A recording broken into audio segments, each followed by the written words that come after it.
Hi everyone, welcome to the Minute Women Live. My name is Grace. And I'm Linnea. Oh my gosh, they had our music? You're all here? You're all here? Again? Grace, your Why? parents are here? My parents showed up and it's very sweet. It was very surprising. Very surprising. I mean, I cried. I don't know if you cried.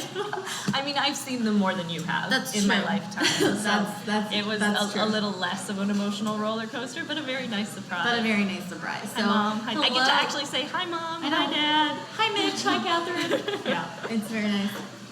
So, can we get a round of applause for people who've never listened to the podcast? Is there anyone here who has never listened?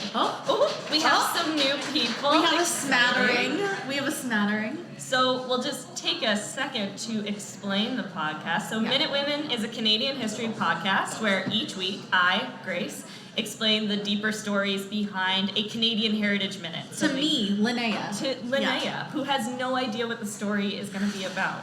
It's a surprise every week. But for our live shows, we do something a little bit different. Yeah. We do a segment called Shoulda Been A Minute. So we both find stories from Canadian history that we think are just hilarious or just deserve to have more spotlight put on them. It's actually quite stressful. I'm used to just showing up. Like, I just show up. I have shown up minutes before we record. I have shown up shown up out of sorts. I have shown up after moving. I have shown up very hungover. Various states of emotional distress. Yes, and I just show up, and Grace does all of the heavy work. But so it's a little stressful for these shows because I actually have to do things. But she does a great job. You know, we're not going to undersell. I think last time we did this, you told us the story of Jumbo the elephant. I did, which was an amazing story that you can go listen to now. Well, not now. Please. Refrain from listening to another podcast while at a live podcast. I think that's basic etiquette. That's kind of rude. But after this, you can go listen to it. Yeah, and you did, for our last one, you did the Dion quintuplets. I did the Dion quintuplets, but we're not going to do those this week. No, sir. This week we have brand new stories to share from Canadian history. Yeah, but that are not Canadian Heritage Minutes. But should have been. Yeah. Yes. So is everybody ready? Can we get a round of applause if everybody's ready? Excited.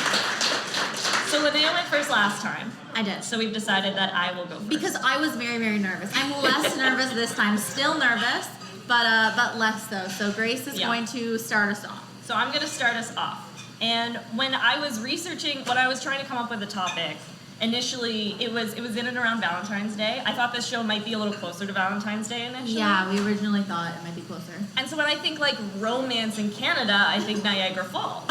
Who doesn't? It's the honeymoon capital of the world. That's where my great-grandparents had their honeymoon. They are part of a cult of legacy, people who go and honeymoon at Niagara Falls. They go and they're like, we're married, you know what we need to see? A lot of water falling over a cliff. That is the most romantic thing that I can conceive of in this moment. But it's a tradition that goes back to the 19th century. Okay. So that's when the site kind of became a romantic getaway location. All right. Theodosia Burr Alliston, who was the daughter of Vice President... Theodosia? Yeah. Oh, wow. She was the daughter of Vice President and Hamilton murderer Aaron Burr. Oh, you love murder. I get it. We need a little bit of it in every episode. But her and her new husband were the first recorded couple to honeymoon there in 1801. Oh, they were trailblazers. They were trailblazers. Soon to follow was Napoleon Bonaparte's brother, Jerome. Shoot! Yeah, so he had a wife from Philadelphia who was also crazy. That's a whole other side story that we do not have time to get into, unfortunately. So is this the Canadian side, or are we covering all of Niagara Falls? So it's kind of all of Niagara Falls. All the falls. I assume that they're on the American side, but the biggest fall is on the Canadian side, Horseshoe Falls. Yes. So probably a bit of both. I'd imagine that they're rich, wealthy people. They're probably crossing the border frequently. Yes. So it was at first just limited to the wealthy for these this new social custom of honeymooning at Niagara Falls. Mm-hmm. But when the Erie Canal on the U.S. side of the border opened in 1825, Niagara Falls became accessible to middle-class lovers. Oh, well, that's me, a middle-class lover. The middle class, the sexiest class of people. I think we can all agree. The bourgeoisie. Before long, railways were also bringing honeymooners to Niagara Falls on a daily basis. Damn, we love a good train story. We love trains. This is everything. We've got murder, we've got romance, we've got trains. And I'm not even to the point yet. Oh my god. Honeymooning at Niagara was so popular that it was in the feature song of the year in 1841. What's so the the song of Billboard the Top year? 100. What is it? It was called Niagara Falls, My Niagara Falls Honeymoon. That was a song? That was the song. Like a real song? That was the #1 hit No of way. 1841. Okay. I don't know how they record that. I feel like they just walk around the streets of New York and they like hear what songs are being shouted on corners, Yeah. and they're like, this one's really popular. I love that. In 1839, a newspaper reporter wrote, quote, I have counted several cooing couples near the falls, both Canadian and Americans, fulfilling the fleeting period of their honeymoonacy. Okay. I like that in the past, whenever people are really happy, they're like, they're crazy. They're freaking crazy. Do you see how happy they are? There's Oh. something wrong. This is even like pre-depression. Like, they don't, they're like, ugh, happiness, ugh. Well, you know what really boosted the reputation of Niagara Falls? Tell me. The American Civil War. I bet it did. So, Oh my god, you made it home? Let's go to the falls. after we build a gazebo to commemorate your 3 dead brothers, let's get married and go to Niagara. Oh no. Your tears will blend into the falls. Yeah. No one will notice. There'll be so much mist. And it'll be so loud that you can cry Yeah, you can and just like cry. keep your masculine aura. You know, I've never been to Niagara Falls, but this Me is like, neither. this is, Me neither. yeah, I've never, oh my god, twins. So this is Let's like, honeymoon there. oh, can we get married? Okay. Sorry, Eric. Let's just have a honeymoon but not get married. That sounds incredible. That's what we can do for your birthday. That's well, Well, not Niagara. not this year. But Next year we can maybe. honeymoon, but not for real. The only thing I know personally that reminds me of, and it's like slightly depressing, so I'm just gonna go over it quickly. Good. Is when I was in New York, the 9/11 memorial is Oh. just like, but it's just like so loud. It's just like crashing. I know, right? I shouldn't have. It's just thoughts live, right? I just went there. I just like the idea that like Niagara Falls just edged out the 9/11 memorial for most romantic place that you can go for a honeymoon. Okay. Like just. I wouldn't say that it was but Lot it of was stoicism. loud. No, yeah. Yeah. There was a lot of water. And I do remember, and I'm not making jest, like it was, yeah. But there was a big sign that said you couldn't bring soap in. Oh yes. Because of like the fear that people would would put Prank soap in 9/11. and prank and like put soap into the water. Yeah. But it was like you got patted down for soap. It was like nothing else. Like everything else was chill. Guns. Yeah, Knives. guns, booze, drugs. fine. Perfectly acceptable. Soap. Get out. Yeah, you gotta leave. That's why New York was the COVID central, because they weren't allowed to have soap. Yeah. For so long, New Yorkers were that's without why, soap. because they were like, oh, we can't have soap. Okay, so continue. So now, if you go, their website is like, it's the honeymoon capital of the world. I don't know what Yeah. authority vested that title in them, but, you know. Statistics. And thousands of honeymooners still visit the falls every year. If you honeymoon there, you can get a free honeymoon certificate issued from the Niagara Falls mayor. Like when you get screeched in Newfoundland. I think it's the same, yeah. Do you have to like kiss something? Each That's other. dead? Ooh, Just each that's other. dead. Ugh. Have you ever been screeched in? No.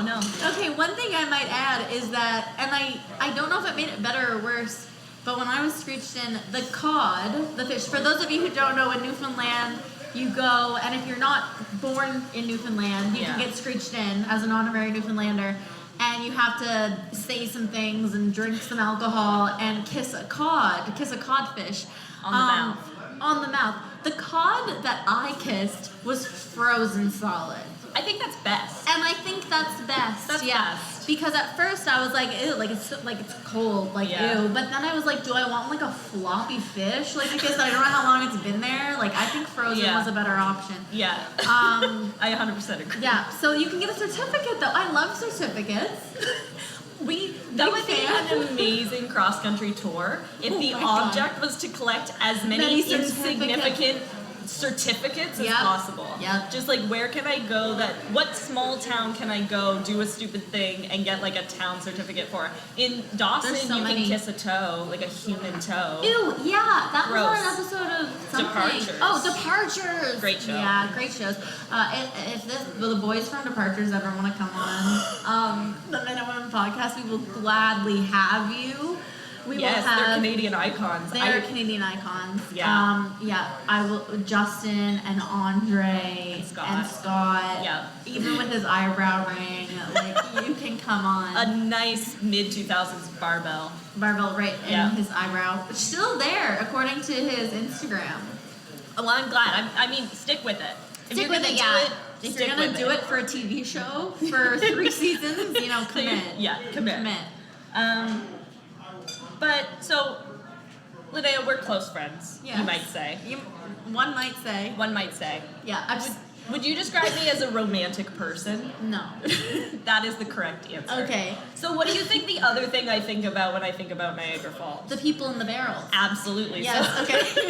I Excellent. love that Niagara Falls can embody both, like, the most romantic moment of your life and some of the most idiotic thing you can do as an adult person. Yeah, I'm so glad I got that answer right because that's exactly how I feel. Yeah. I'm like, this It's is such an oxymoron funny, for a but place. like, let's get in a barrel. Imagine if those things overlapped. Yeah. Like, you're there on your honeymoon and some idiot is in a barrel. Or you're like on your honeymoon and then you're like, babe, let's just get in a barrel. Let's get in a tandem barrel. And let's go. I know we just said that we were going to start our life together, but what if we ended it right now? What if we just chance it? So we are going to talk about the Queen of Idiots. The first lady, the girl. first person to go over the falls in a yes. barrel, her name was Annie Edson Taylor. And I only know about her because, as I mentioned at the beginning of this, my great-grandparents, my great-grandmother and grandfather, vacationed at Niagara Falls. And so Did they meet her? No, but like once you say that, people are like, oh, like, did you know about the lady who went over the falls in a barrel? Like, and that's all I know. Yeah, you don't know a whole lot of I detail. don't know anything. I just know Great. that she went over the falls in a barrel and lived. And well, spoiler alert, Oh, but yes. shoot. That's okay. Nobody It's listened. fine. Nobody listened to me. I don't know anything. Nobody was listening. It's fine. It's fine. So there were trailblazers that kind of lead to Annie. Oh, okay. So she is the first person to go over the falls in a barrel, but she's not the first person to be like, what if I do something Can you stupid tell at me Niagara why, Falls? though? Eventually, We'll get are we to gonna it. get there? We'll Okay. kind of get to it. All right. It's a very kind of indirect reason as to why people are like, barrels, falls, good idea. What other stupid things do people do?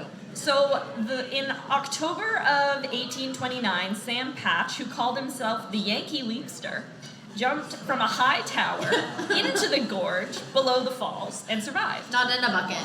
Did not say how Or- high the tower was. And no, it was not in a bucket. He just jumped. He just jumped. He's a free jumper. Okay. And this began the long tradition of daredevils trying to go over the falls. In the summer of 1859, Jean-François Gavelet Blondin, also known as the Great Blondin, began a famous series of tightrope walks across Niagara Falls. Oh, I hate that. That stuff stresses me out. These slackliners, for anyone here who like does the slackline thing, like that just stresses It's the new hacky me sacking. out. I'm just like, why? Why do you want to do that? Like, Yeah. why? Like, I just don't understand. I don't fully understand either. I also don't understand how they get the rope tied there. That's It's a question I have. I have these people, like I'm high school picturing people. like a hook and you swing it a lot and then Yeah. you Okay, because that's what I picture, but I think that's I don't wrong. know if that's real. It's probably but, wrong. Like these people I have like on my Facebook and stuff from high school, and I'm just like, oh, like that's what they do now. Like you slash line. I'm like, that's great for you, but why? Yeah, it's all about the slack now. I'm like, I just don't get it. But hack is out, slack is in. so out. Yeah. Do you want to see my dirty feet on a quad? Come slackline with me. No, I don't.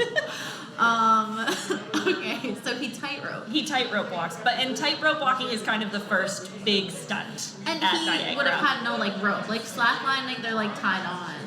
Oh, okay, no. So So he would have died. so he's just walking. Yeah.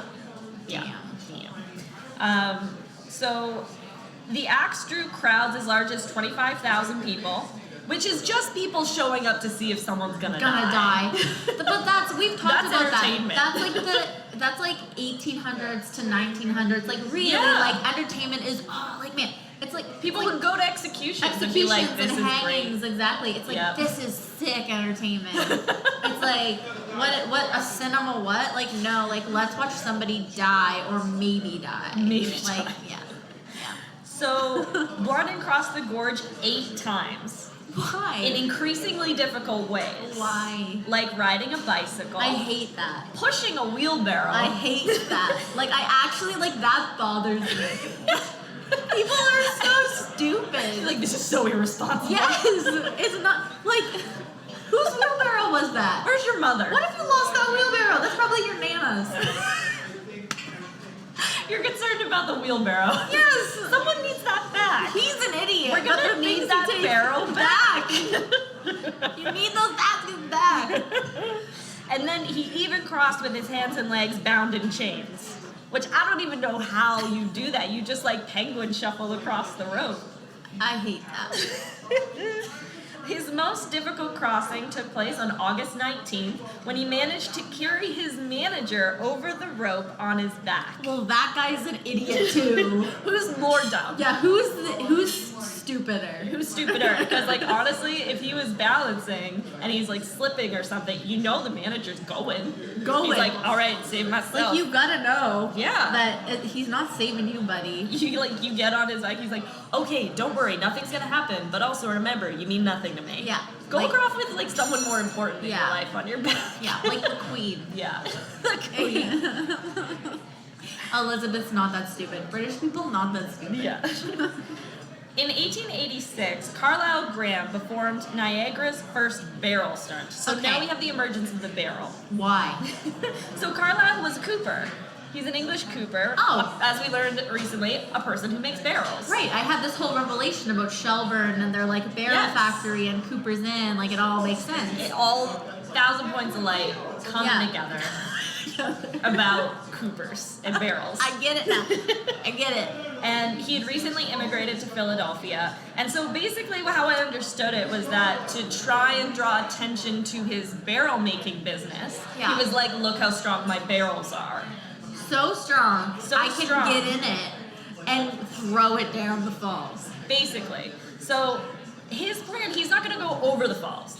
Oh. His plan, he's just going to go down the river, which is a very rough river. Okay. Like and rapids, I'm sure. So on July 11th, he came to the falls with a 5.5 foot barrel of oaken staves and handmade iron hoops. 5.5 foot. So for anyone who's not sure how tall it is, I'm 5 feet. Yeah, so it's bigger than so you. It's a huge barrel. Bigger than me. Like these are custom barrels. This is custom made. Yes. You would think he's a Cooper. It's bespoke.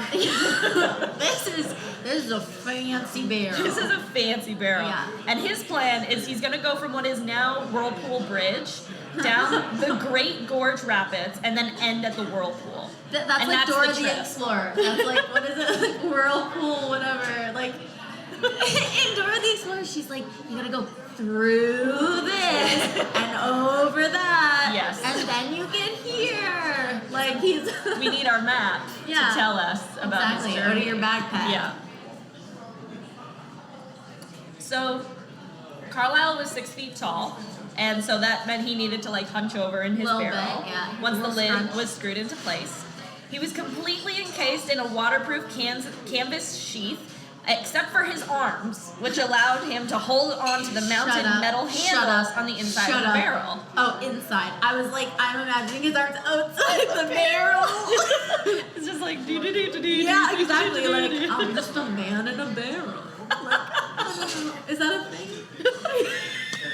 It is now. It is forever in my head. I mean, you have like that weird gimmick of people wearing barrels as a kids wearing boxes. So I think of like when kids are like, oh, I want to be a robot, and they like put on a box and then they fall, and their parents like, oh crap, because you've got no arms to like fall on. So the kids are just like laying on the ground.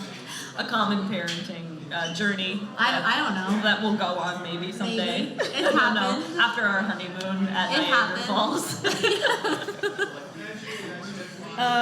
So the initial trip took 30 minutes. Carlisle survived, but had become extremely ill and dizzy from the ride because you're like a cork in the ocean. You're just like bobbing along. Yeah, you're like a barrel in Niagara Falls. It's not stable. It's not stable and a bad idea. Doesn't sound fun to me. His success led him to recreate the stunt several times. No. So he's also like, man, a lot of people showed up to watch me do this. I'm gonna do it again. Kind of like us with this live show. Exactly. We were like, oh, like people came the first time, let's do it again. Let's do it again. And here we are. Though I would say this is much less stupid, I'd hope. You know. Oh, I in thought you terms meant of that our life or first death. live show, and I was like, Grace, our first live show was really good. Oh, I didn't tell you. stupid. You didn't hear the reviews. You thought it was stupid? You didn't read it in the Chronicle? Oh my god, no, I Oh didn't. my god, they were scathing. No, they were scathing. Scathing. Scathing. We're at Cape Breton now. This will be in the post. I love the Cape Breton post. I okay. love to make fun of the Cape Breton Actually, post. can we just take a moment to shout out CBU, who has been our supporter since like the beginning. I know. Like, They've been CBU so is wonderful. and they just posted again. They posted our Viola Desmond episode, which is like so sweet. Like they don't need to be doing that. They don't, but they do. So thank you to my alma mater. Yes, thank Cape Breton you University. to Grace's alma mater, Cape Breton University, for being so supportive of our podcast. We're actually on their link tree, which is just so sweet. Yeah. Yeah, they're so supportive, and makes me wish I'd gone there, but I didn't. It's never too late to go to time. CBU. That should be their motto. That's their motto. You're now. never too old to go to to CBU. go to CBU. Yeah. Never too dumb. Never too Great. late. Shh, they're nice to us. They're a very accepting school. That's nice. That's nice. I'm just kidding. I'm teasing. She's joking. So on his second attempt, he's like, you know what? I'm gonna do this again, but we gotta make it bigger, gotta make it better. More flashy. It's gotta be flashier. It's gotta be spicier. Yeah. So this time around, the slight variation was he left his head outside the barrel.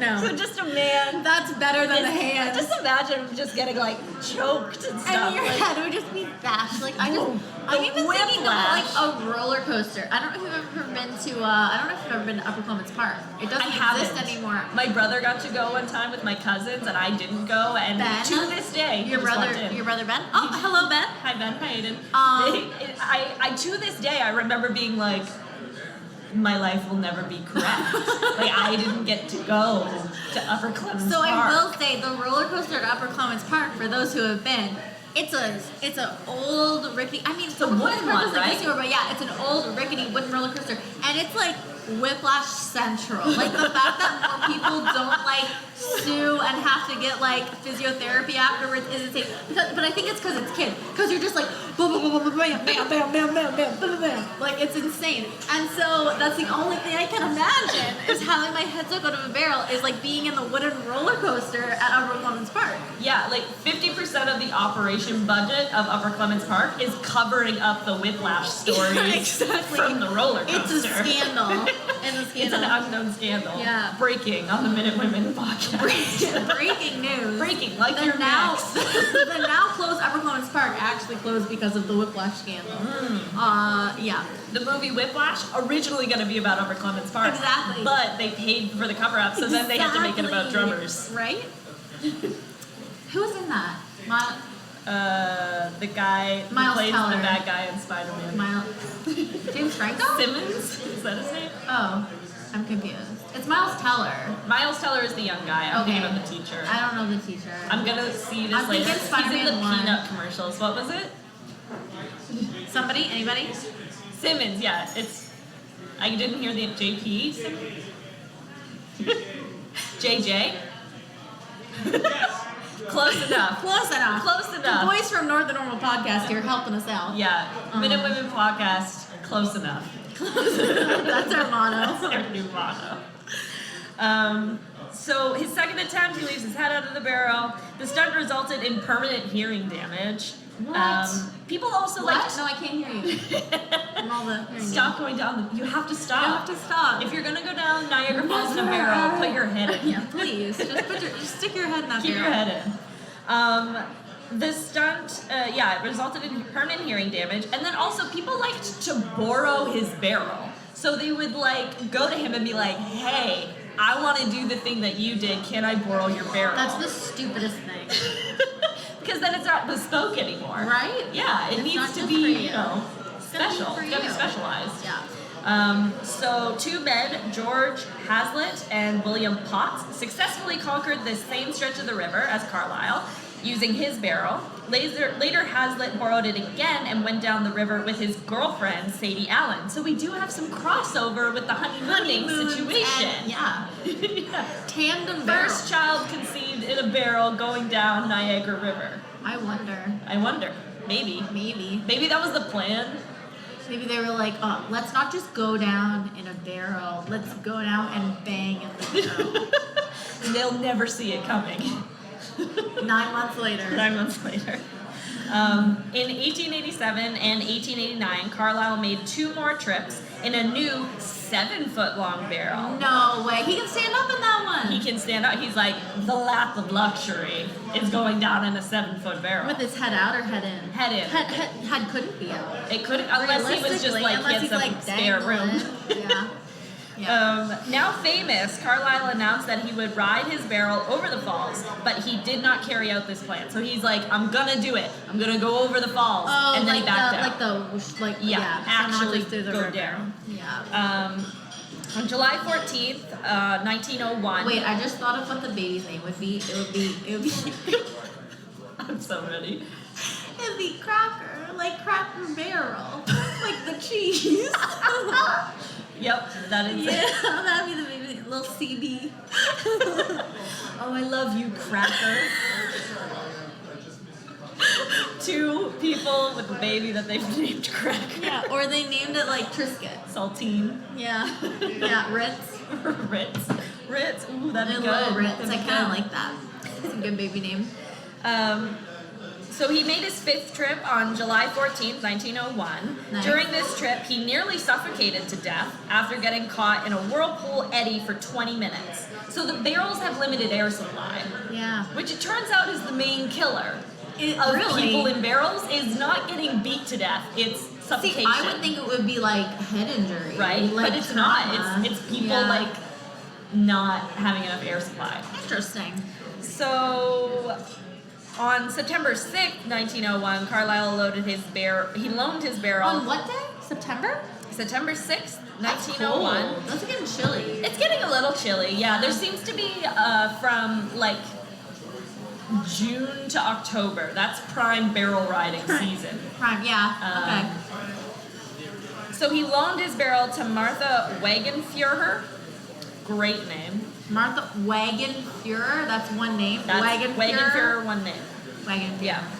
Of Buffalo, New York, and she became the first woman to successfully navigate the rapids in the whirlpool. Are you really navigating Alone, I should though? Or are you just I don't winging think it? there's a lot of skill involved. I think it's a lot of not dying. Like, I'd just be curled up in fetal position crying. and Praying. just to set the record straight, I would never do this. What do you mean? What about this story so far has led you to believe that any of this is a bad idea? No. Well, I'll tell you why it's a bad idea. Okay, tell me, Not please. all of Carlisle's barrel stunts were successes. Excellent. I'm ready. Well, he's deaf already, so. He's already deaf, and on September 7th, 1901, like literally the next day after Martha went, Carlisle arranged a double performance with his friend Maud Willard of Canton, Ohio. Maud's a lady. Maud's a woman. And Maud was gonna ride the barrels through the rapids to the whirlpool, and then both she and Carlisle would swim the rest of the way to Lewiston. No. So my understanding is she rides in the barrel, he helps her get out, and then they both swim the rest of the way. Okay. At a whirlpool. Yes. So she rides it from the rapids to the whirlpool. He helps them get out there, and then they swim to Lewiston. That sounds dumb. It is dumb because Maud rode in Carlisle's barrel through the rapids and then was caught in the whirlpool for several hours before she was rescued. Hours. Maud was found suffocated to death in the barrel. Oh no! She had taken her pet fox terrier along with her. No, is the dog also dead? And no, the dog's nose don't. plugged the air hole. So the dog's nose Did gets it live? stuck in the... I think the dog is fine. Wow, okay. It's okay. Well, the dog didn't have a say. You're right. Like, she made this choice. She made the dumb choice, But for that sure. poor dog Yeah. was drug along into this barrel. It didn't want to go. Like, I'm a dog mom, so, like... It's true. I don't know. We would never put Bowie in a barrel. Never. Don't put baby in a corner, don't put Bowie in a barrel. Yeah, exactly. That was good. That was good. That The was rest terrible. That was a joke, That's and it was it. funny. And so, yeah, the reason she dies is because the dog. Okay, well... Nevertheless, Carlisle would go on to inspire many like-minded idiots. Like-minded idiots, yes. But it would take 15 years before anyone would actually surpass Carlisle by going over Niagara Falls. And what year are we, like, kind of in? So he's doing his stunts late 1800s, Right, 1900s. so we're not... Okay, yeah. Yeah. So we're just, like, early 1900s, probably right now. Yeah. Yeah. The first person to do this was Annie Edson Taylor. Okay. So she's not just the first woman to do it. She's the first person to ever go over the barrels. Or Get it, go over the girl. falls in a barrel. Yeah? Go over the barrels. Go over the barrels. I'm so just caught up in the barrels. It's just all about the barrels. Also, the more I tell this story, the weirder the word barrel sounds. Right? What a terrible word. What a terrible word. Yeah, like, yeah. It's like rural. Rural. Barrel. Barrel. Yeah. Is this good content? No. Should we just keep saying words? Barrel. Rural. It's not good. Mark's cringing. Mark's actually crying. Producer Mark's crying. He's canceled the podcast. I'm sorry. We're canceled. So Annie Edson Taylor was the fourth of 11 children of a mill operator. Fourth of 11. Her father's name was Merrick, and her mother's name was Lucretia. No. One more time. Lucretia? Is that with a Q? No. Okay. Not yet, anyway. It could be now. It'll evolve. No one's reading this Wikipedia page. I can change it. Get on there. Minute Women Podcast. Close enough. So the family lived in New York State, and when Annie was 12 years old, her father died. You know, that thing that really sets you on a path of glory. You know, it's like a Disney movie. Yeah. Kill off one of your parents, and Yeah, you you'll need have to at least success. be half orphaned. Yeah. At least. Yeah. If you want to go anywhere. So we're screwed. Yeah, we've got loving We parents. both have loving parents. Yeah. We have not been set up for success. Exactly. I mean, I at least have divorce in my story. That's true. You have Yeah. this lovely, We'll count that as like a wonderful, quarter. caring Quarter family, amazing parents who drove here from Cape Breton, loving did. brothers who are here at your show. It's very nice. It's so nice. It's disgusting. Move on. My dad said he's watching the TV, so he was killed in a tree cutting accident on the farm. Why? As you do. As you do. And then, you know what else happened? No, tell Her me. mother died not long afterwards. Oh, of course. Full orphaned. So she's like, let's get in that barrel. I got nothing to lose. I got nothing to lose. 14 years old, barrel. No way, she's 14. So when her mother dies, she's like 14. Oh, okay. At the age of 14, she and her two older brothers were sent by their guardians to attend the Conference Seminary and Collegiate Institute in the village of Charlottesville, New York, about 50 miles west of Albany. We don't got time for you. You go to this private school. I don't know if you know this, but there's 11 of you. Yeah. So some of you, it's fight or flight now. Some of you gotta go. You are 14 years old, ready to take on the world. So we're gonna send you to college. So get. During her stay at the seminary, she roomed with another student by the name of Jenny Taylor. They became close friends and eventually became relatives when Jenny married Annie's brother, Delano. And in 1856... Delano? Delano, Who yeah. are these people? I don't know. The mom's name was Lucretia. Delano? Delano. Nice. In 1856, following 4 years of school, Annie married Jenny's brother, David Taylor, a medical student from Branchport, New York. You're just cutting off your family tree. What do you mean? Well, if she married you her want it to brother, be more or exciting. she married her brother, Yes. like that's it. Your kids are gonna have the same grandparents, like all around. Like that's right. Yeah, that's true. That's true. I would need a visual to understand fully. I'm sorry, I don't have a PowerPoint to I explain know. the family tree. I know. I thought we'd be talking more about barrels. Okay, we'll keep going. I knew we were talking about barrels, and that's all I prepped for. And that's all I'm ready for. I brought a barrel. It's out do you back. want to see it? I can I roll want it. to see it. If anyone's never seen a barrel before, I can roll it Grace in. can go get one. Yeah. I'll do it during the intermission. So, David was about 13 years older than Annie. Oh, So the man that she's naturally, married, a lot it's older. the early 1900s. What's new? What's new? They had only one child, but the child was died shortly after birth. So both her parents died. She lost her first. Lost her first baby. She got some trauma. Oh, it gets worse. It gets worse. It's believed that her husband David enlisted in the 19th Infantry in Auburn, New York in 1861.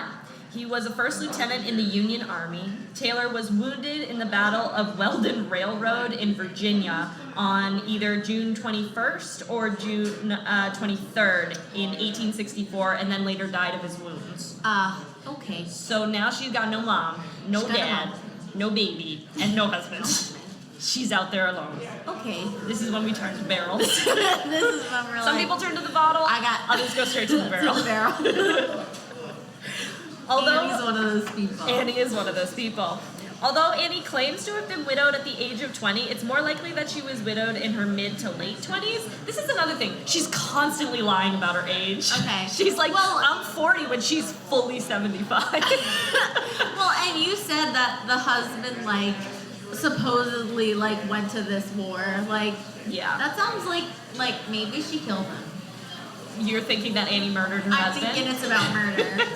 I just, I love that. I do love, because it sounds like such a fake battle. It's like, oh Right. yeah, he died at Auburn. Weldon Railroad. Maybe on this day, maybe on this day. Just the props around her. She's I like don't coming up buy with the it. name of a Yeah. battle. And there were so many battles that no one questioned her. She was like, Yeah. Weldon Railroad. Yeah, that's a battle. And he's yeah. dead. Anyways. Actually, he's in the deep freeze. Or the ice box, I guess. Because it's the early 1900s. It's just like, no one will ever find him here. I just need to replenish the ice in this ice box for 60 years. And I'm golden. Golden. Drink break. So, she decided at that point that really the only option would be to become a school teacher. It's one of the few occupations women could have. Fair. School teacher, nurse. Do you want to know what she taught? Tell me. Physical culture and dance. That's not real. Surprisingly, she couldn't find a job. That's not real. So when those are what you teach. Wait.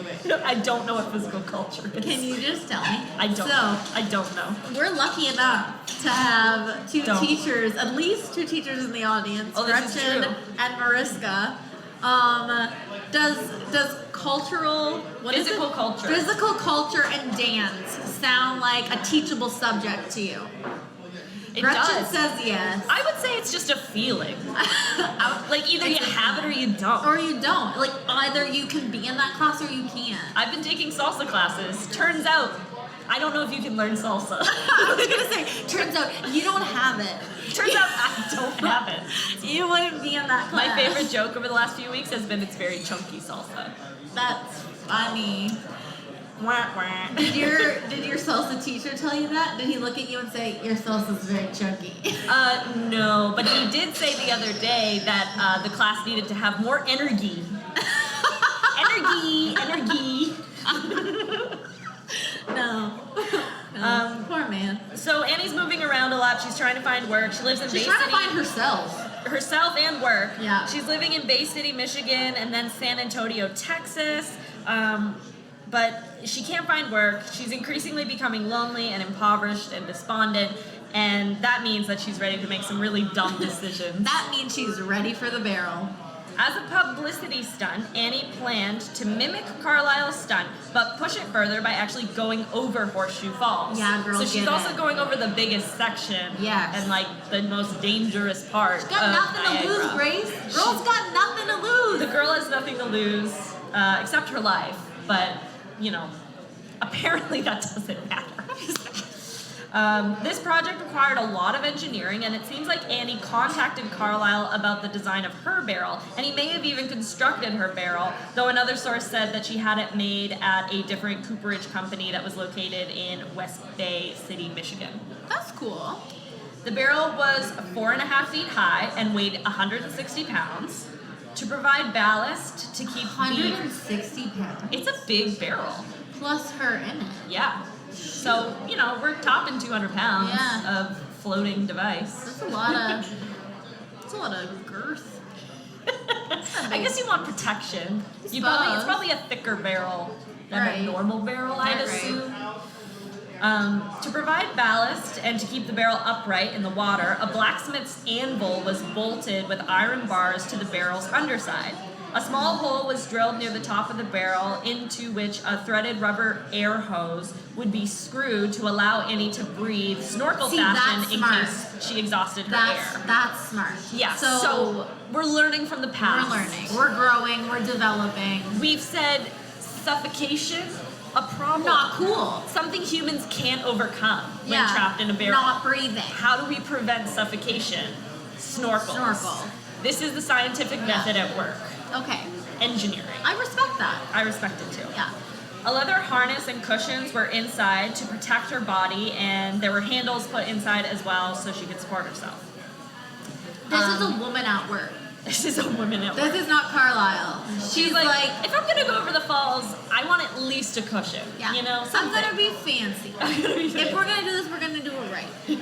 It better be down too. Yeah. Like a down cushion. I want a down cushion. If I'm gonna die, it's gonna be on down. I also love it that we're saying it like someone's making her do it. When probably everyone's like, maybe don't. Yeah, and she's just like, a down cushion, please. She's like, I need a down cushion. And everybody else is like, but what if you just didn't? And she's just like, that's not an option. Not a choice. Yeah. Annie hired a promoter of carnivals, fairs, and other exhibitions. No. His name was Frank Tussie Russell of Bay City, Michigan. Oh, Bay City. Bay City, baby. Baby. He seemed like the perfect choice to manage a high diving feat. One of Russell's first jobs was to secure local help to launch Annie in her barrel from the Niagara River. So they need people who know how to navigate the river in boats so they can get the barrel out on a boat and then the barrel off into the river at a good place. Okay. So there's a team that is required to make this thing happen. That's also good. I'm glad she's not doing it alone. I agree. Yeah. She's not like wheeling her barrel out and then screwing the lid on herself. Bye everybody. I'm gonna go down in the barrel now.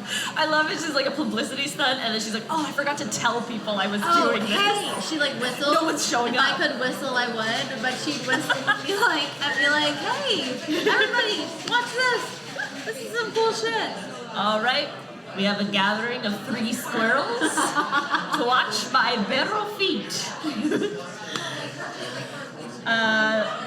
So inquiries led Russell to the Buffalo Avenue home of the brawling teamster named Fred Truesdale. A strong, wiry man with a black bushy mustache, Truesdale had fished and hunted ducks on the upper river for years and knew its occurrences and temperament. Well, sounds like the man for the job. He's got a mustache. He's got my vote. I'm into it. A number of times, at the request of other would-be daredevils, Truesdale rowed across the river and dumped a barrel overboard in a current that sweeps over the horseshoe's western rim, close to the Canadian shore. So he's done this before. So he's tested it out. He's done stupid shit before. He's tested the waters, if you will. It seemed to have been Truesdale who suggested sending Annie's barrel over the falls on a trial run first with a cat inside. So he's like, you know what? No one's ever gone over the falls before. You know what we should do? Put a cat in there first and see how the cat does. This is like when they first started sending like life forms to space. Yeah. And they were like, oh, let's send a monkey. Let's send a dog. As I said before, I'm glad her dog lived, even though she didn't, because that wasn't the dog's choice. No. He's probably traumatized forever. I mean, this is around the same time as Jumbo, too. I was going to say, everyone we're talking about is dead. Everybody we're talking about is dead. Yeah. So the day before the big day came, And The eve of the big day, Annie's barrel was removed from the lobby of the State Park Hotel and taken into an alleyway, perhaps behind the hotel, where Annie posed for pictures inside her barrel. Painted on the staves were the words, Queen of the Mist. Oh, nice. On the afternoon of Friday, October 18th, 1901, Russell and several helpers rolled the barrel into a dray and brought Annie's pet cat named Niagara. Not okay. The cat's name is Niagara. And Niagara was put into the barrel at Port Day. So this is the launching point, Port Day. Okay. The cat's placed inside, the manhole cover is closed, and the barrel was then towed near the Canadian shore, released, and sent over Horseshoe Falls. Contrary to rumors at the time, the cat did survive the plunge. Thank God. And 17 minutes later, the cat was found with a bleeding head and was posed with Annie for some promotional photos. Oh God. It's a long day for the cat. That poor cat. What's That's its one name? of its lives. Does it have a name? Niagara. Yeah. Right. Right. I blocked that out that fast because I was like, that's not real. That's not a real name. So the next day, October 20th, 1901, Okay. Annie sets out to attempt her stunt. And he's like, let's freaking do it. But weather was clearly an issue. Why? So there's a lot of really strong winds. Okay.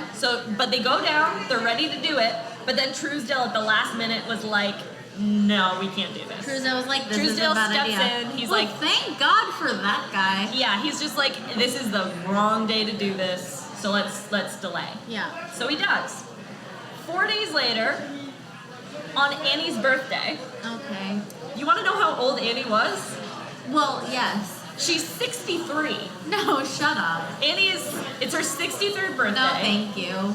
And the voyage was rescheduled for that day.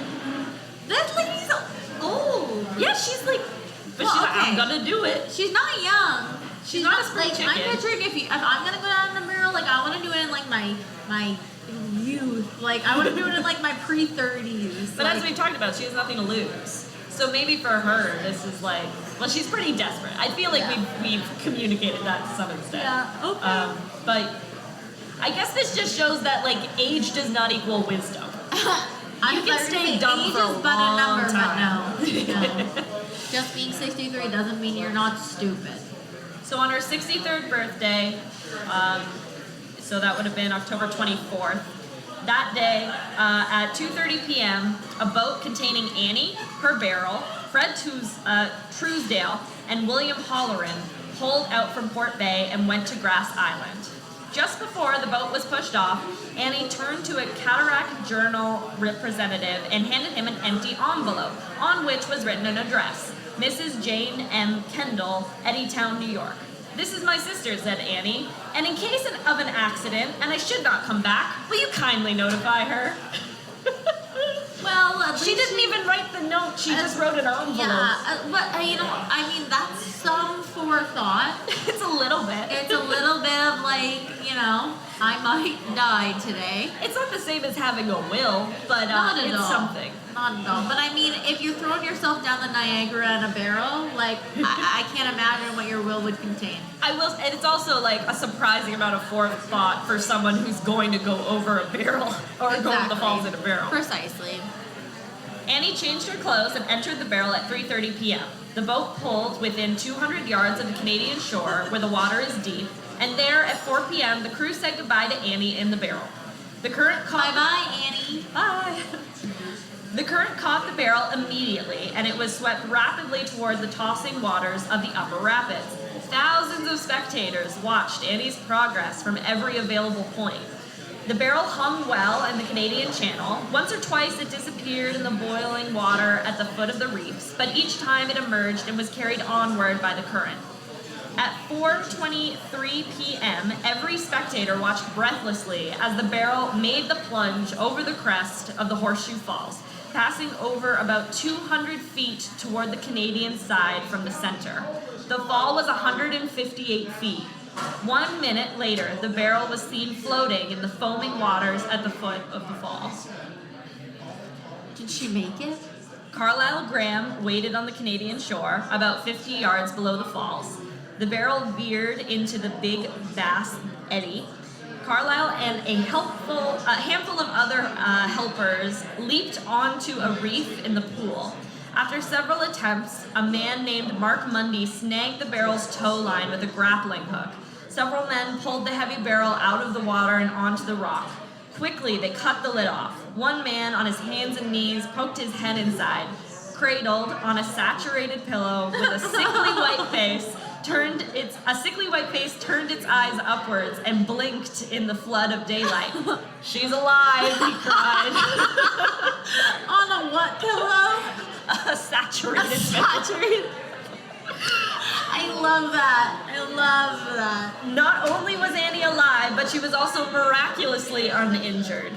Other than a small gash on her head, the 63-year-old woman was perfectly fine. I mean, by some definitions. I was going to say, I don't think she's fine. Would you like to hear what her account of it was? Of course. So later in an interview, she said, "I felt as though I was being knocked to pieces and churned all over. That all just nature... like butter. Just like butter in a barrel.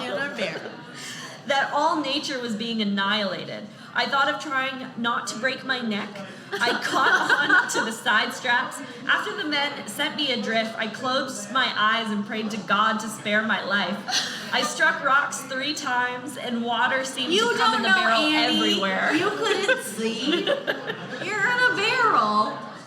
"I knew when I went over the fall, and I lost my senses. Just a minute. I am not a sporting woman. I have always lived a good life, and I'm not afraid to face God or man." Who is this crazy lady? I don't know. "If it was with my dying breath, I would caution anyone against attempting the feat. I would sooner walk up to the mouth of a cannon, knowing it was going to blow me to pieces, than make another trip down the falls." So in other words, don't do it. I regret it. This wasn't a good idea. Following her stunt, Annie made a number of appearances. Don't do drugs, kid. Don't do drugs. This is your brain on drugs. Annie in the barrel. This is your brain on Cracker Barrel. Yeah. Annie made a number of appearances at local gatherings, including the Pan American Exposition in Buffalo. She spoke of her experiences and sold postcards of her and her barrel, along with a short biographical story she had written. Shortly afterwards, she and her manager, Frank Russell, became embroiled in a monetary dispute during which Russell made off with Annie's barrel. They just run off in the night with the barrel. I can just picture him. They're at a show, and he's just grabs the barrel, runs away. He's walking on it, Yeah. And he's like, "I need that barrel back." I need that barrel back. Annie fired Russell, and through the courts, Annie was able to recover the barrel. Annie then hired a new manager. His name was William A. Banks of Youngstown, Ohio. Ultimately, Banks deserted Annie and stole her barrel. It's all she has. Annie, just hold on to your damn barrel. Annie had received word Banks was rumored to have sold her barrel to a certain theatrical company for $500, and Annie was never able to recover her coveted barrel. Poor Annie. From 1912 to 1919, Annie lived at a residence on Cherry Street in the south end of Niagara Falls. It was during this period that she became a familiar figure in souvenir shops and on the sidewalks, where she bugged tourists to purchase copies of her biographical sketch. For several months at a time each year, she left the city to visit her older sister, Mrs. Kendall.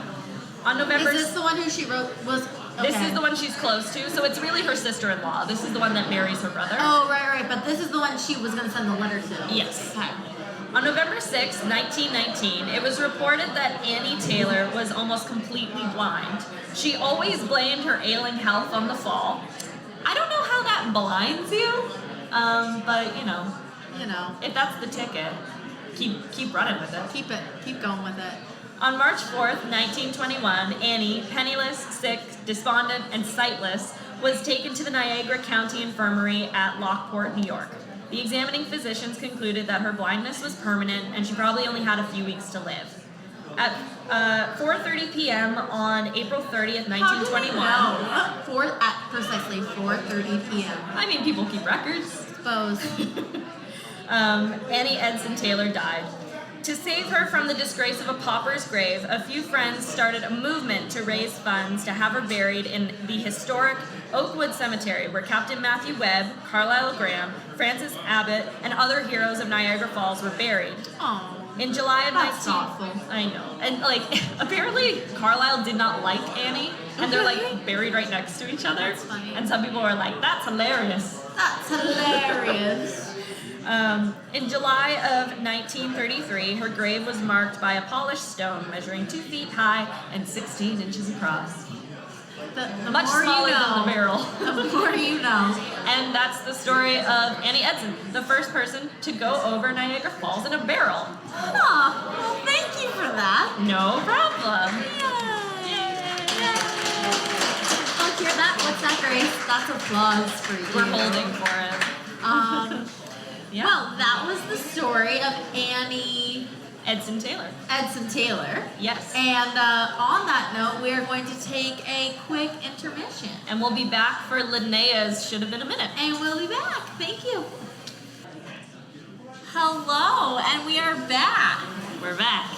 The Minute Women are back. You thought you were rid of us. You're you thought not. we were done. Psych. We're We're wrong. here. You were wrong. And I am here, Linnea, who never does anything, to tell you what I think should have been a minute. So I am so excited. I never get to go in not knowing something. I know. I know. So I tried to make this a special one for you. I tried to make this a good one.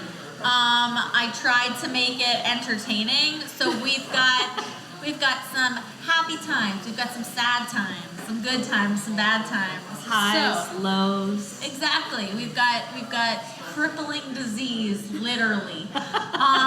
So today I wanted to talk to you about a man who's a bit of an icon from my hometown. From your hometown of Lunenburg, Nova Scotia. Lunenburg, Nova Scotia. I'm so excited. And also the art community as a whole. So do you have any idea who I'm going to be talking about today? I have no idea. Okay, so the person is the amazing artist Earl Bailly.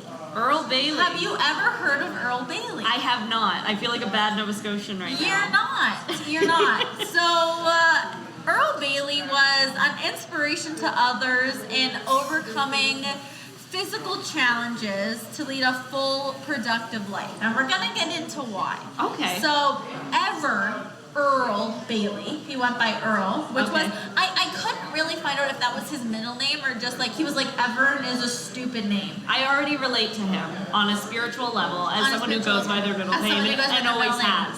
Right? So he always went by his middle name. He brought attention to Lunenburg, Nova Scotia with his artistic accomplishments and his engaging personality. So he's a really personable guy.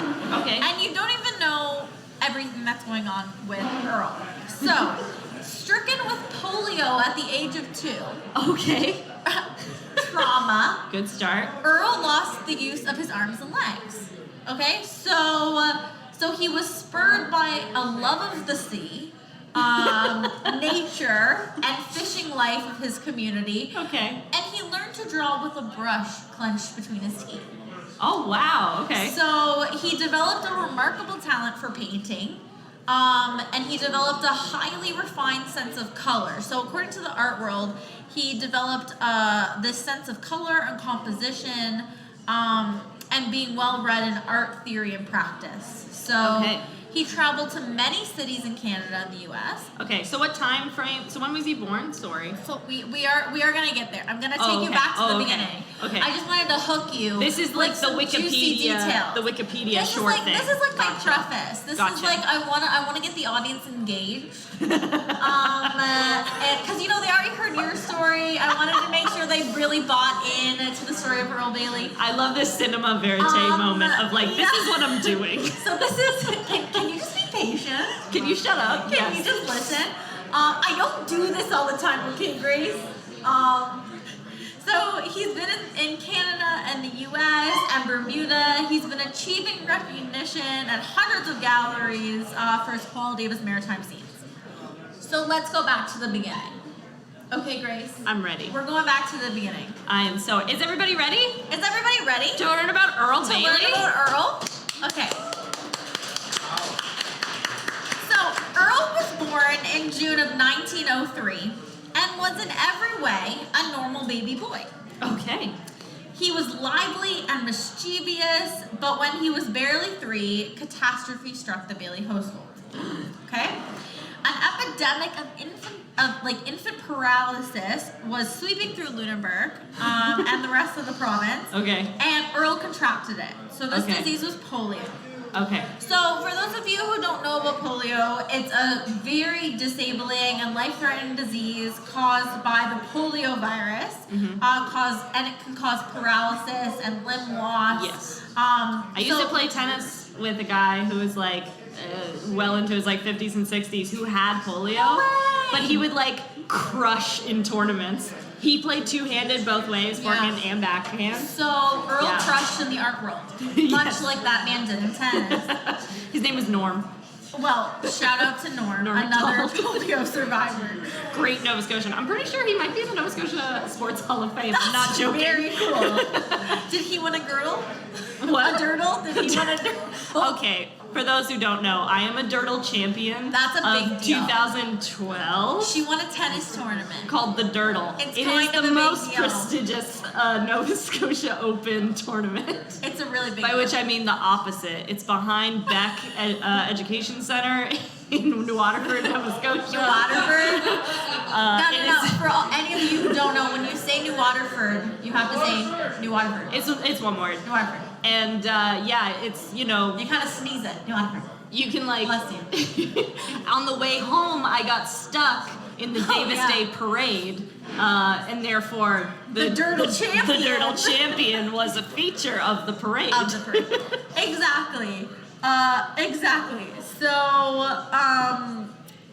So the polio virus causes paralysis, and the virus spreads from person to person, and usually infects a person's spinal cord. Yes. So in most cases, it went completely untreated, and even at times undetected at this time. Oh, like okay. in the time that Earl Bailey was alive. Like, so people would be transmitting it, not knowing Exactly, I have not it, knowing. and So- maybe they should have been wearing masks and stuff. Exactly.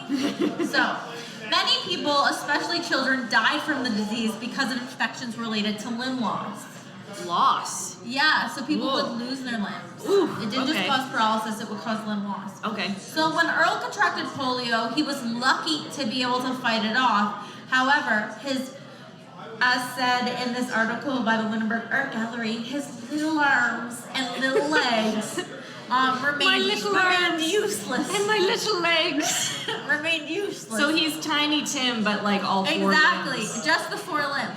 So the Tiny doctors Tim all over. Exactly. So the doctors told his parents that he would never walk again, and that his arms would remain deformed and unusable for the rest of his life. So not super fun for Earl. Not the best start, but Exactly. up and up. Exactly. At least he's not going over in a barrel yet, Exactly. He's like, I still have something to live for. I'm not going to try to go over Niagara Falls in a barrel just yet. Exactly. So early in his life, they thought that Earl would spend kind of the rest of his days in a bed or a stationary chair. Okay. But luckily for Earl, his parents had the means to fit him for a wheelchair.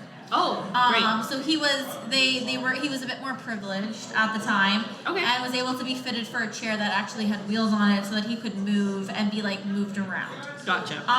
So Earl is 3 years old at this point, though. So he's just a baby.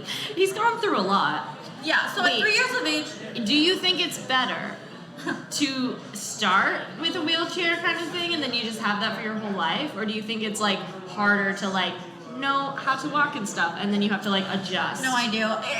It's the same as like for me. I think if I was ever blind, like I'd rather be born blind than like Right. have the experience of seeing color and then like know what you're missing. It's like you don't know what you're missing. Right. You just like learn to adapt. Yeah. I think that would be for me at least personally. I agree.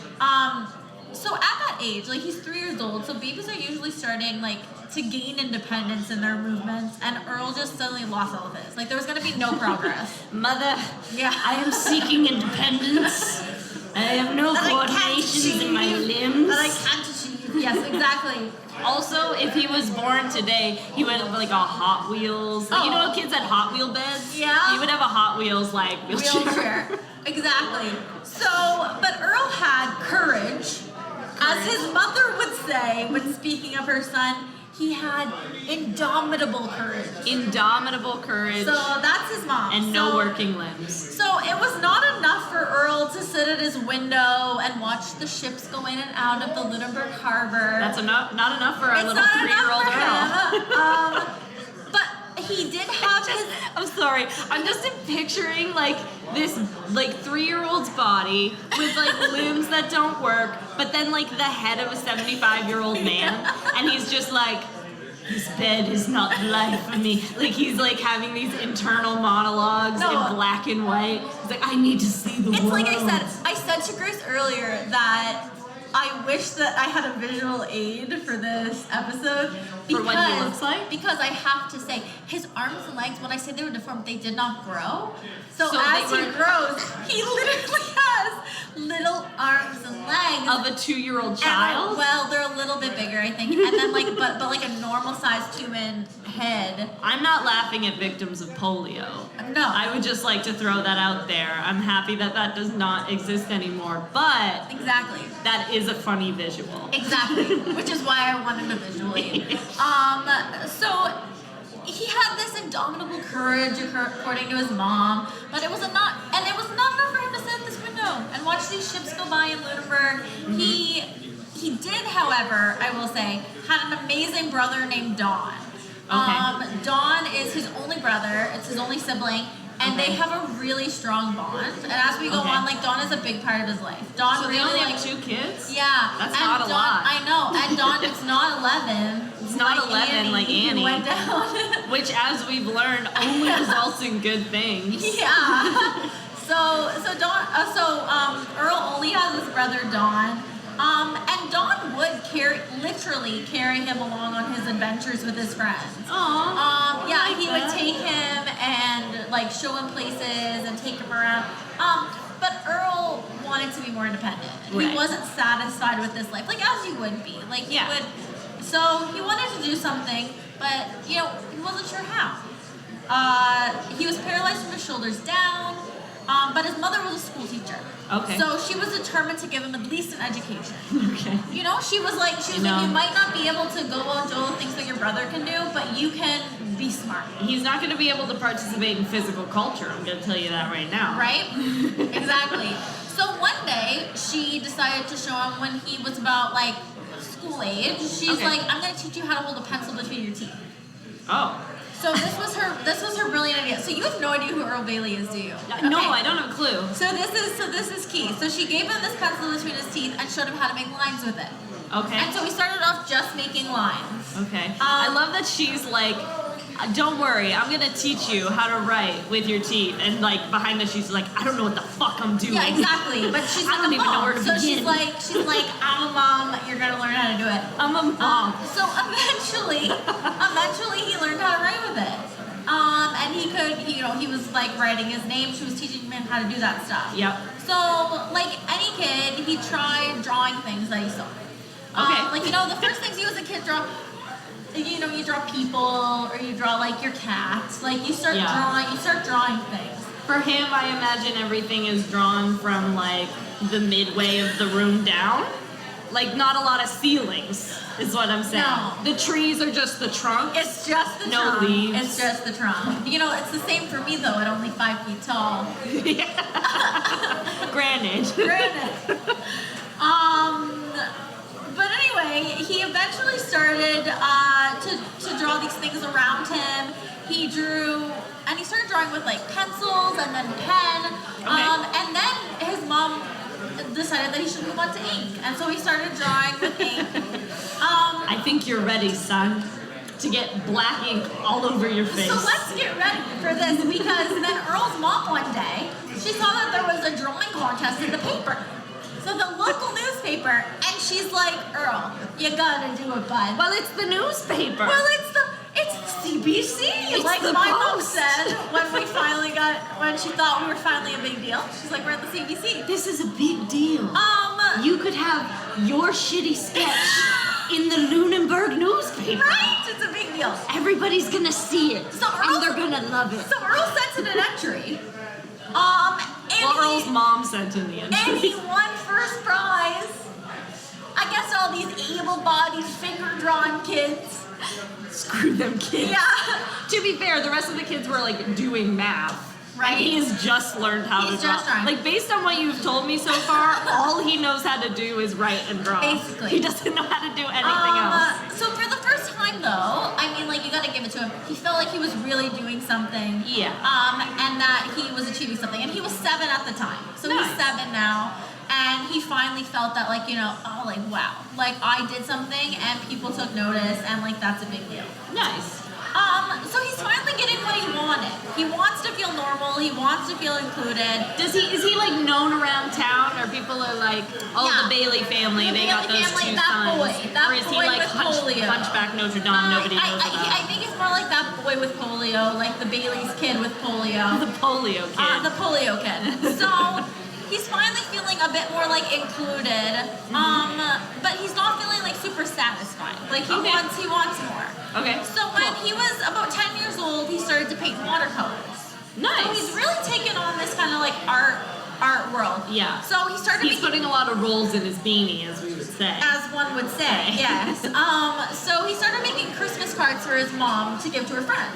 So he's like you did this year, much like Grace did this year. I mean, there's the number of parallels between me and Earl are stark. I mean, we both made watercolor Christmas cards. And We both have a brother. we both have at least a brother. He's And I would never say my limbs have been coordinated. Like, Exactly. I mean, they're full size, but I don't know if they work right. Exactly.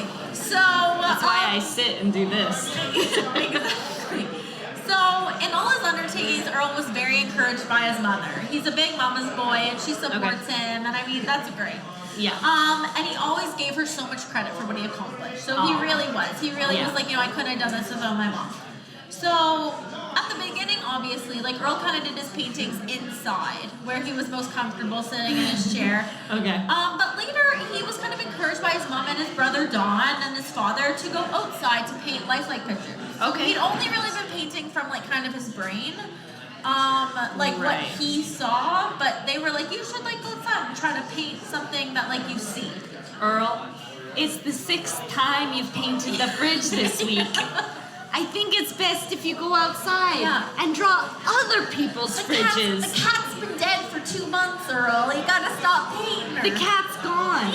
But if you go outside, you might find other cats. see a new I also cat. like the idea that they're just fucking sick of him. Like, oh my god. Get outside in your little chair. I think I just want to use the bathroom, but Earl is painting the toilet for the 7th time this week, so I don't know what to do. I don't know what to do. So he decides to go outside, and he's painting. And at this point, kind of in his early career, artists who are visiting Lunenburg, wanted to see this boy who painted with his mouth. Let's see the freak. Yeah, they want to see this boy who painted. No, with I don't his want to teeth. see the paintings. I want to see the boy. But that's the thing. So they Let me went. see the boy. They went to see this boy who painted with his teeth, and they were like, "Oh shit! Like your Oh. paintings are good. Like you can actually paint." I imagine them being disappointed. Yeah, Like, they were like, "Oh." I just wanted to go see the boy be a do you freak, and then like, remember- oh, do you it's actually remember good. it was like a video that went around a while ago of like an elephant like painting. Oh Like, yeah. I feel like Yeah, it was yeah. like that. They were like, oh, like the elephant who can paint squiggles on a page. But then like Earl actually had some painting chops. Yeah, Earl was So then better they than were the like, elephant, hands down. Like, okay, all right, so Earl can actually paint. But they also offered their criticisms, which Earl was really happy with, though. He was like, oh, they're okay, seeing cool. me as an equal in the art world. Okay, cool. Like, they're telling me what I can improve upon. Who's So, criticizing him though? just other artists. Other artists? Yeah. Okay, because I imagine just like randoms in Lunenburg. just the random Joe from Yeah. down the street who's just like, He's like, well, that's a crap color, Earl. I'm not sure I like this one. Yeah, exactly. I preferred your pieces with the fridge. With the fridge and the toilet. Mostly the fridge and the toilet. Those were the things that I related to the So- most. With being outside, though, Earl decided he really liked painting the sea and seascapes. All right. And so he stopped painting such things as refrigerators and toilets and moved on to more marine scenes. and he eventually began to hold art exhibitions. Just in Lunenburg? Yeah, so his first show was actually in Lunenburg, and the approval of the town was really obvious when they showed up and they bought every single painting he had. Whoa! So he's okay, because I mean, like, I don't know if anybody knows anything about art. I certainly don't. But I imagine a success is if you sell like 4 or 5 paintings, like maybe like maybe an eighth of your painting. Yeah, and like the town shows up and they're like, and they bought everything. We want everything. I also do love that it's locals who are buying it, partly genuinely, because it's like, oh, that's so nice. Yeah. Like the town shows up and buys his paintings, but also it's just like.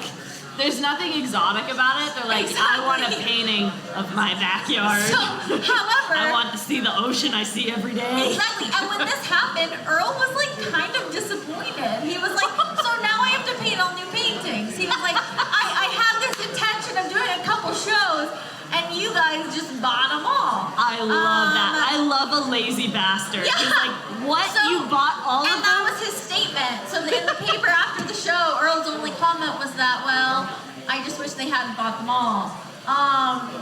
It's like, now I have to go back and paint all new paintings because you people like my artwork. However, because of this show, the Nova Scotia Society of Artists contacted Earl and made him an official member. Oh my gosh! So he's feeling pretty legit. Okay. He's feeling pretty legit. So at this point, Earl's in his early 20s, and what year is it? Do you know? So this is probably like 19. Trying to see, what year was he born? I think he was born in like 1903. So this is probably like 1923. 1920s. We're getting like swanky. Exactly. So in his early 20s, the oil painting was becoming kind of big. Oh, it's watercolor out. Right, watercolors out, oil paintings Oil in. paintings in. So there were these artists from like France and other parts of Europe that started coming in, and they were coming to Lunenburg to paint. Okay. And they were painting with oils. And Earl had never seen that before. No, we've never seen this before in our lives. Never seen it before. So these artists though came in and they told Earl, they're like, it would be impossible for you to do this. Like, there's so much mixing involved, and like you'd have to use multiple brushes for textures, and like you couldn't do this with just your mouth. Yeah. It's taken us years to kind of master this. So it's taken us a long time to get good at this, and I have my hands. So according to the Lunenburg Art Gallery archives, Earl sneered at this. He sneered at those who said he could never paint in oils, and he said, not that I have much desire to, but I don't like to be told what I can or cannot do. I love that. I am so in that boat. So he was like, oh, you say I can't? Well, I'm gonna freaking do it. Yeah, absolutely. Like, the minutes, it could be just like, yeah, no. It's me like talking of like, I would never want to play soccer. Like, soccer's just not the sport for me. And someone would be like, yeah, Grace, I don't think you'd be very good at soccer. And I'd be like, what did you say? You're like, I'm the next Mia I'd be the best goddamn soccer player this side of Montreal if someone gave me a chance. Ripping your shirt off on your knees on the soccer pitch. That's who you are. Just there, like, I have a whole jersey underneath. Like, I'm ready. I'm ready. I don't know much about like Earl, like how he went on to paint the watercolors, but I do know that like half of his works were painted in oil. Oh, okay. So more than half. So he went on, So he went on to be a very serious oil painter. So he achieved success in that. Love that. Now the issue was that it took a really different technique. So in his wheelchair, he had to get a special rack of brushes so that he wouldn't get paint in his mouth.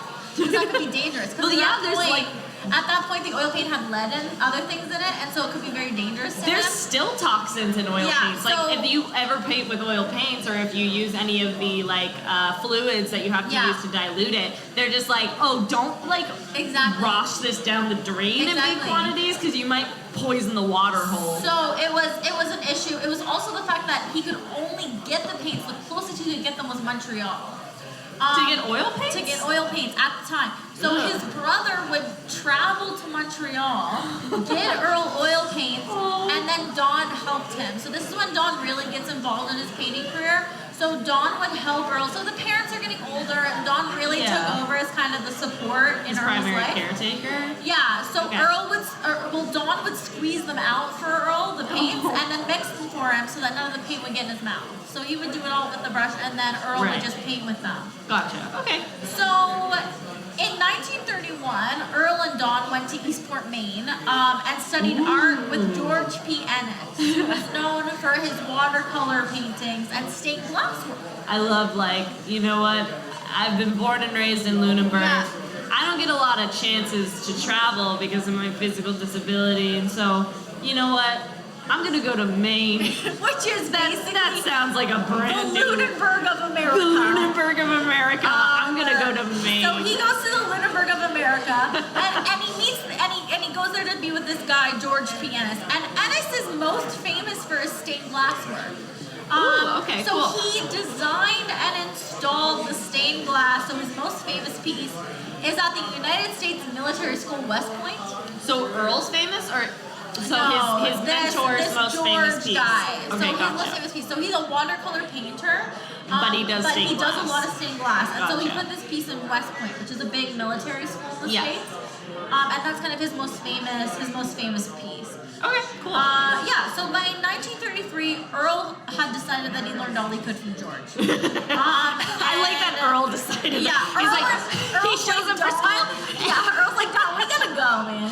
His teacher is just like, all right, are you ready to learn today, Earl? And he's like, no. No. I've learned everything I can. It's like, but we were gonna set that up. No. I'm going home. I'm So- going home now. So Earl and Dawn decide to go home, and by the time he gets home, you know, his reputation had really grown substantially. So he's like a Oh, okay. full-blown artist. Like So he is, even though he was gone, people were even though still he was like, gone, he was still producing works, and people were still kind of watching his Okay. journey. You know, it's a small town thing. they're chomping at the bit for him to come Yeah. back. So he gets home, and then he's invited to do something very exciting. I'm very excited to hear it. He and Dawn are invited to sail in the Chicago World's Fair on the original Blue Nose. So With Captain Angus Walters, the original captain the of OG, the Blue Nose. this is a Heritage Minute tie-in. Right? Oh my so god. we're tying in right now to a Heritage Minute. So the most famous artist from Lunenburg Yeah. is now sailing on the most famous boat from And Lunenburg. what I want to say right now, I mean, all I'm saying is that Earl and I have a bunch of things in common. You know, I'm from Lunenburg. Yep. I sailed on a Blue Nose. Too. And, you know, other than the fact that Earl's an amazingly talented artist who survived polio, You've been through shit. we're really similar. I think you're like very similar people. So, you know, not really the same, but similar, to be honest. But, I mean, you've however- never tried painting with your teeth. No. But I mean, if you tried, maybe you would Maybe become I'd be just as. exceptional. Maybe it's like within your blood. Maybe Maybe it's me and something in the Earl are water. actually related. And like it's just the Lunenburg thing, and so like if you're from Lunenburg, you might actually be like an amazing painter with your teeth. Exactly. If you just try. A teeth painter. A teeth painter. So we're moving on now to some of Earl's pretty cool accomplishments. So I'm excited. Earl met Queen Elizabeth. Not once, but twice. For a second, I thought you meant like not Elizabeth the First. Yeah, no. The second. No, He's also a Elizabeth- time traveler. Elizabeth, who's alive now. Okay, Lizzie He too. met her, Lizzie too. He met her not once, but twice. Lizzie okay? too twice. So the first time he met her in Prince Philip in 1951. Okay. And the second time was in 1959. So these were both during their royal tours. Okay. So according to the Their royal- honeymoon. Right, yeah, exactly. Ooh. The first time. So according to the royal archives, the first time Earl met Queen Elizabeth, he asked her for something unusual that she rarely complies to. Can you guess what he asked her for? My brain is going to a lot of places that it shouldn't, so I think you probably Okay. should just tell me. So he asked her for her autograph. Oh. And this is something she never gets asked for.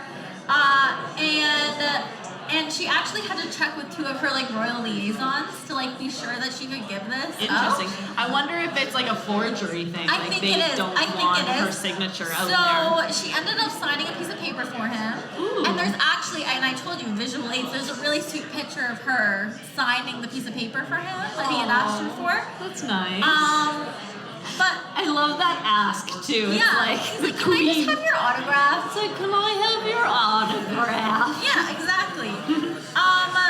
However, the next time the 2 met was 1959, and Queen Elizabeth wanted to make it really clear that she remembered Earl, so she asked him for his autograph. Nice. So she came up Hell to him. yeah. I love Queen Elizabeth II. She has a great memory. So she came up to him and his brother Don, and like without introducing herself, she was just like, "Hello." She's like, "Can I have your autograph? Can I have your autograph? Your autograph." So like quippy and cute and funny. I love that. So mad respect to Queen Elizabeth for being so cool. Absolutely. So over the year, I'm sorry, I don't want to interrupt, but like I'm worried when we have someone else on a coin. You know what I mean? I've only ever had like one coin that had someone else on the back of it, Yeah. and it's just like it better not be Charles. I know they have it ready at the mint, good God. but if it's Charles, I'm just like, sorry, I can't use currency anymore. Sorry, I'm gonna have to I sort no through my longer purse. recognize the Canadian currency. Yeah, till I find the Queen. Until I have someone better on this coin. We need a better profile than that. Exactly. We deserve Have better. you look at that note? It's horrendous. It's horrendous. So over the years, Earl's achievements have been recognized and honored in many ways by many people. He's been made a life member of the Nova Scotia Society for Artists and the Canadian Artists Council. Oh, that's nice. Because it's always like, it's tricky when it's like a local, because you never know if it's like a nationally recognized person, especially when it's like something a little more folky. Like I wouldn't say he's a folk artist. Yeah, but it's a little bit more folky. Yeah. 2 of his paintings actually hang at the Pennsylvania Academy of Fine Arts from a tour he did there. Nice. And he received an honorary doctorate from St. FX. And a couple of his paintings hang there as well in their library. Nice. He even wrote an autobiography with the help of his brother Don, titled Earl Bailly: His Trials and Triumphs. Did he write it with his teeth? But I don't know. I think Don might have written it. Don might have written it. So Earl's works have been purchased by many collectors, including our boy, Franklin Roosevelt. Hell yeah. Frankie. FDR. And William Lyon Mackenzie freaking King. FDR and WL. MK. Yeah. And the one and only unfathomable Winston Churchill. I can't even talk. William Churchill. I'm reading William Lyon Mackenzie. That's quite a trifecta. Right? And many members of Britain's royal family, because the Queen was such a fan. Interesting. So it's like, even when he moves into oil paintings and stuff, are seascapes still his primary thing? Seascapes, yeah. Seascapes are still like, that's his primary, that's his bit. go-to. He's kind of known for like the Blue Rocks area, like rocks and sea. And, like, imagine going to the Nova Scotia Art Gallery and they're like, these are the works of Earl Bailly. His bit was doing seaside paintings. That's his bit. That's his primary bit. That's his bit. So something that's interesting is that an Earl Bailly painting was actually given to Kate and William, the Duke and Duchess of Sussex, for their wedding by the Queen. So she really like remembered and took into account. So sweet. So some of his paintings have sold for more than 10,000 Canadian dollars. Wow. And most sell between the 500 to 2,000 range. So that's kind of like his price range. And there are still Earl Bailly paintings at many galleries and at the Lunenburg Art Gallery to be sold. So they still sell. So they still have paintings by Earl Bailly that are for sale. Wow. So he passed away at the age of 74 in our collective hometown of Lunenburg, Nova Scotia. And I saved this bit for last because in an interview with the Lunenburg Art Gallery, Earl said, "My life has been rather rich and full, but trials still go on. However, I must remember, it is a miracle that I have ever painted at all." And that's the story of Earl Bailly. I love that. He's so sweet. Give it up for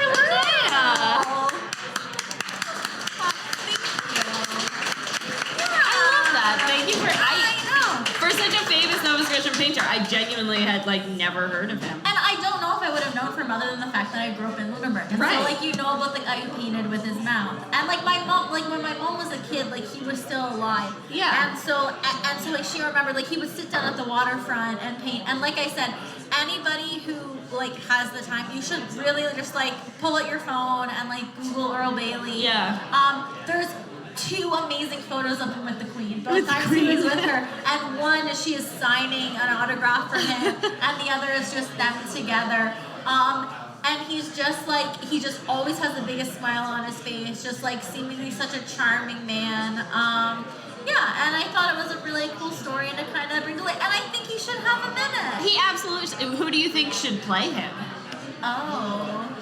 There may need to be some CGI involved, maybe. To be honest, like looking at him though, Yeah. Benedict whatever his name is. Benedict Cumberbatch? Really? Yeah. I love that. I really think he would be like fitting. Now, Earl, like I said, he has the deformity of like smaller arms and smaller legs, so his torso looks really large. But face-wise, I think he has a bit of a Benedict Cumberbatch like Feel. vibe. Yeah. It would also be really cool if the minute would have like Dawn in it. Oh yeah, his brother was a really huge part of his life. Like Yeah, everything that sounds like it. everything that I like looked at, you know, his brother was with him at all the events. His brother actually like was able-bodied and so sailed on the Blue Nose while Earl was on it. So when they did the trip, his brother like filled in and like sailed on the ship. That's so cool. And there's so many great pictures of him in the Nova Scotia archives with like Angus Walters and the Queen and like Winston Churchill and like just like he just met so many cool people and he looks so like humble and just like excited in each photo. That's so nice. And I love that it starts out where it's just like my brother was the person that needed to take me everywhere, and then it like totally reverses To, of like, like I'm the taking my person brother. taking my brother everywhere so he can meet all these cool people It's and do these super cool cool. experiences. And his brother, just like every photo, just looks like so pumped and like proud of it. It's really cute. So yeah, so that was my should have been a minute. Well, thank you for sharing that. I really believe these both should have been minutes. Yeah, and should be. For different reasons. For different reasons. I think one is a little more serious, but you know. Yeah. Yeah. So that was fun, buddy. We did it again. We did it again, and thank you everybody who came out to thank watch you so Minute Women much. Live again. Thank you. It's like, it's our favorite thing to actually like come out and do it in front of people and have a good time. So.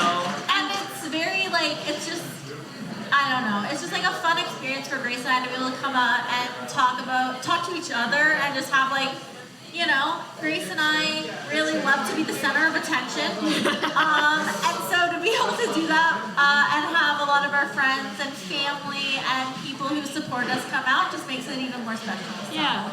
And thank you so much to Pickford and Black for hosting another edition of Pickford in a Podcast. Make sure to tip well. Be sure to tip very well. And for those of you who haven't been following along with us on social media, we have another live show coming up that we'd love to promote. And that's happening on March 3rd at the Garden Food Bar and Lounge. Yes, so if you want to come, if you had a good time and you want to do this again, you can come see us again. There will also be more editions of Pickford and Black's Pickford in a Podcast, so keep an eye on the Pickford and Black social media or the B&V Media social pages to see when another edition of Pickford in a Podcast will be running. They usually run on Thursdays, so you can be pretty sure of that. And if you want to keep up to date with us, you can follow us on our social medias. Yeah, we're on Instagram at Minute Women Podcast and Facebook at the same handle. And then we're on Twitter at The Minute Women. And we also have a website that's updated with all of our episodes and all of the sources that most of the time, 99.9% of the time, that Grace uses. And that's all at www.minutewomenpodcast.com. CA, folks.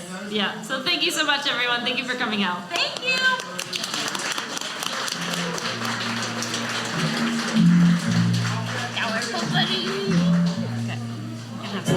Oh my god, it's so loud.